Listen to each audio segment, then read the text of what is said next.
Hello everyone, আসসালামু আলাইকুম। আজকের বিকেলটা অন্য দিনের মতোই শুরু হয়েছিল। ডক্টরের কাছে গিয়েছিলাম, সেখান থেকে আসার পথে আমার পাপা কিছু ফল কিনে দিয়েছে, তো ফলগুলো এখন বার করে নিচ্ছি। কিছুক্ষণ পরে ইফতারি রেডি করব, সেই জন্য বাজার থেকে আনা ফলগুলোকে সুন্দর করে ধুয়ে পরিষ্কার করে তরমুজ, পেঁপে, আঙ্গুর, স্ট্রবেরি, আপেল, লেবু সমস্ত কিছু ফলগুলোকে সুন্দর করে ধুয়ে পরিষ্কার করে আমি ইফতারির জন্য রেডি করব। ফলের রঙগুলো এত সুন্দর, সন্ধ্যার বেলায় যখন ডাইনিং টেবিলটা রাখা হয় ফলগুলো কেটে সুন্দর করে সাজিয়ে, তখন যে টেবিলের আলাদা একটা সৌন্দর্য ফুটে ওঠে আর কি। এই তরমুজ, পেঁপের রঙগুলো অসাধারণ লাগে। ইফতার মানেই শুধু খাওয়া দাওয়া না, সারাদিনের ক্লান্তির শেষে একটু সুখ খুঁজে পাওয়া। তো সেই জন্যই যদি সুন্দর করে এগুলোকে সাজিয়ে গুছিয়ে মুখের সামনে নিয়ে বসা হয়, তার যেন একটা আলাদাই শান্তি পাওয়া যায়। আবার নিজের হাতে সাজিয়ে গুছিয়ে সুন্দরভাবে পরিবারের সামনে প্রেজেন্ট করার, তার যে একটা কি বড় সুখ, সেটা যারা করে তারাই জানে।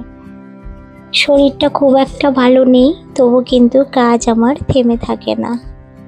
কিচেনে দাঁড়িয়ে এই ফলগুলো কাটতে কাটতে মনে হচ্ছিল, মানুষ কি সত্যিই নিজের মতো করে বাঁচতে পারে? আমরা মেয়েরা ছোটবেলা থেকেই শিখে আসি নিজের আগে সবার কথা ভাবতে হয়, আর নিজের ইচ্ছেগুলোকে দূরে সরিয়ে রাখতে হয়।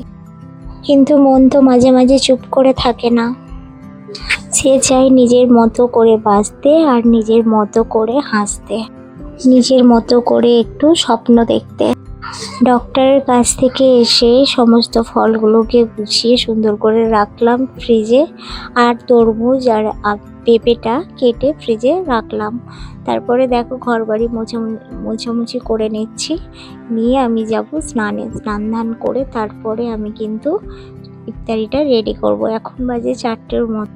এখন টেবিলে জল ছিল না, জলটা ভরে সুন্দর করে একদম গুছিয়ে রেখে দিলাম, দিয়ে তারপরে চলে গেলাম কিচেনে।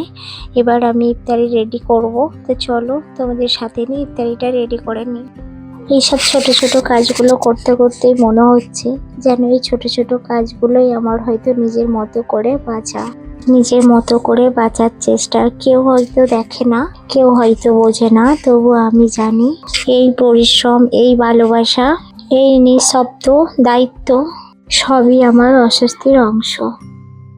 এই যে জিনিসটা দেখাচ্ছি তোমাদেরকে, এটা হচ্ছে যে সবাই জানো, কম বেশি সবার বাড়িতেই এটা আছে, ইলেকট্রিক কেটলি, জল টল গরম করার জন্য। এটা আমার এক ভাই আমাকে গিফট করেছে, আর অনেকদিন আগেই গিফটটা করেছে। ভাই বলতে আমার এক দেওর।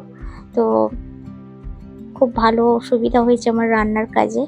জল গরম করে রান্নার তরকারিতে দিয়ে দিলে খুব তাড়াতাড়ি হয়। তো এখন দেখো এখানে আমি সমস্ত ফল কেটে নিচ্ছি। তো চলো ফলগুলো কেটে নিই। আমি হয়তো পুরোপুরি কোনোদিনও নিজের মতো করে বাঁচতে পারি না। প্রতিদিনের এই ছোট ছোট মুহূর্তগুলোতে আমি নিজেকে কিন্তু একটু একটু করে খুঁজে পাই। আমার এই জীবন সাধারণ, ক্লান্তিকর, কিন্তু কোথাও একটা মনে হয় তবুও কিন্তু সুন্দর, অনেক সুন্দর। কারণ এই জীবনে পেয়েছি আমি কাছের মানুষ, মনের মতো। ভালোবাসার মানুষটা যখন মনের মতো হয়, মনের মতো করে তাকে পাশে পাওয়া যায়, তখন আর কোনো সারাদিনের কোনো ক্লান্তি, কোনো টেনশন তোমাকে কিন্তু আঁচ আনতে দেয় না। এই জীবনে ভালোবাসা আছে, দায়িত্ব আছে, আর আছে নীরব শক্তি। চলো বন্ধুরা, দেখো ইফতারি রেডি করে নিয়েছি, একদম সাধারণ সাদামাটা ইফতারি। যেহেতু সিমরার পাপা অফিসে ইফতারি করছে, তো সেই জন্য আমি একার জন্য, আমি আর আমার মেয়ের জন্য ইফতার রেডি করেছি। আর আমাকে যেহেতু ডক্টর একটু হেলদি খাবার খেতে বলেছে, কোনো সাদামাটা খাবার খেতে বলেছেন, সেই জন্য আমি নিজের মতো করে কিন্তু সাদামাটাই ইফতার রেডি করেছি, কোনো ভাজা পোড়া কিন্তু করিনি। তো চলো মা মেয়ে সুন্দর করে একটা সুন্দর মুহূর্ত কিন্তু কাটাচ্ছি এই ইফতারির সময়টা। সিমরাতের মন কিন্তু একদম মানছে না, যেহেতু ওর পাপা নেই। বারবার বলছে, মা পাপা আসছে না, আমার ইফতার করতে ভালো লাগছে না। বুঝিয়ে বাজিয়ে কাছে নিয়ে ইফতার করছি 2 মা মেয়ে। এই সাধারণ দিনের ভেতরে লুকিয়ে আছে এক মেয়ের নীরব অনুভূতি আর নিজের মতো করে বাঁচার ছোট্ট চেষ্টা। মাঝে মাঝে মনে হয় জীবনটা এরকমই, কখনো কখনো মনে হয় মিষ্টি তরমুজের মতো, কখনো কখনো মনে হয় নিরামিষ পাস্তার মতো সাদামাটা, কখনো মনে হয় যেন শরবতের মতো স্বস্তির।